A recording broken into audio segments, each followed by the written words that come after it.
Merhaba, ya doğruysa kanalına hoş geldiniz. Bugün, tarihin en garip ve en ürpertici fenomenlerinden birini keşfetmek üzereyiz. Başı kopmuş tavuklar gerçekten koşmaya devam eder mi? Kulağa inanılmaz geliyor. Peki, bu durumun arkasında yatan bilimsel gerçekler neler? Gelin birlikte bu ilginç fenomeni hem eğlenceli hem de bilimsel bir bakış açısıyla inceleyelim. Bölüm 1, Fenomenin kısa tarihi. Tavukların başı kesildikten sonra hareket etmeye devam ettikleri yönünde anlatılan hikayeler, asırlardır dilden dile dolaşıyor. Bu hikayelerin en ünlüsü, 1945 yılında Mike isimli bir tavuğun yaşadıklarıdır. Mike, başı kesildikten sonra tam 18 ay boyunca yaşamaya devam etti. Peki, bu nasıl mümkün olabiliyor? Mike'ın hikayesini biraz daha detaylı inceleyelim. Bölüm 2, Mike'ın hikayesi.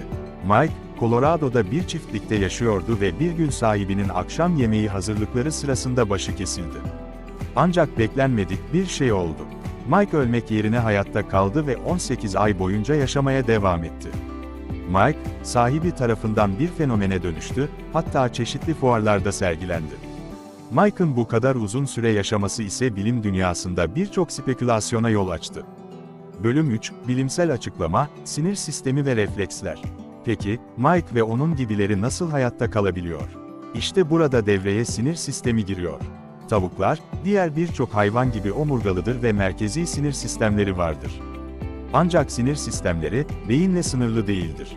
Omurilik de refleks hareketlerini kontrol eder. Bir tavuğun başı kesildiğinde, beyin ve vücut arasındaki bağlantı kopar. Ancak omurilik hala işlevini sürdürdüğü için, kaslar ve sinirler bir süre daha refleksif olarak çalışmaya devam eder. Bu yüzden tavuklar başı kesildikten sonra birkaç dakika boyunca hareket edebilir.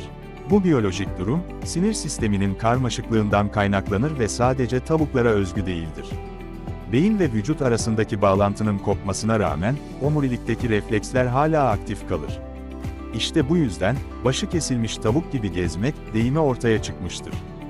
Bu deyim, bir kişinin ne yaptığını bilmeden, panik içinde ve amaçsızca hareket etmesini anlatmak için kullanılır. Bölüm 4, Mitler ve yanlış anlamalar. Bu olay, bazı yanlış anlamalara da yol açtı. İnsanlar, tavukların başsız bir şekilde uzun süre hayatta kalabileceklerine inanıyor olabilirler, ancak gerçek şu ki, bu sadece birkaç dakika sürer. Mike gibi örnekler istisnadır ve genellikle tavuğun beyin sapının bir kısmının zarar görmemesiyle ilgilidir. Bölüm 5, Diğer ilginç örnekler. Tavuklar dışında, başsız hareket eden başka hayvanlar da var mı? Bu sorunun cevabı evet. Örneğin, yılanlar başları kesildikten sonra bile bir süre hareket edebilirler. Bunun sebebi de benzer bir refleks hareketidir. Aynı şekilde, böcekler de başsız bir şekilde hareket etmeye devam edebilir. Ancak, bu durum yine de oldukça sınırlıdır ve uzun süreli yaşamı desteklemez. Bölüm 6, Bilimin söyledikleri. Bilim adamları, bu tür olayların, merkezi sinir sistemi ve reflekslerin karmaşık yapısı nedeniyle gerçekleştiğini belirtiyor. Tavuklar gibi hayvanlar, beyin sapı ve omurilik arasında hala sinyal alışverişi yapabildiklerinden, bir süre daha hareket edebilirler. Ancak bu, tamamen bilinçsiz bir süreçtir. Sonuç olarak, tavukların başı kesildikten sonra kısa bir süre için hareket edebileceği doğru, ancak bu hareketler bilinçsiz reflekslerden ibaret. Mike gibi sıra dışı örnekler, bu tür olayların ne kadar nadir ve ilginç olabileceğini gösteriyor. Ancak unutmayalım, bu durum tamamen sinir sisteminin bir oyunu. Bu videoyu izlediğiniz için teşekkür ederiz.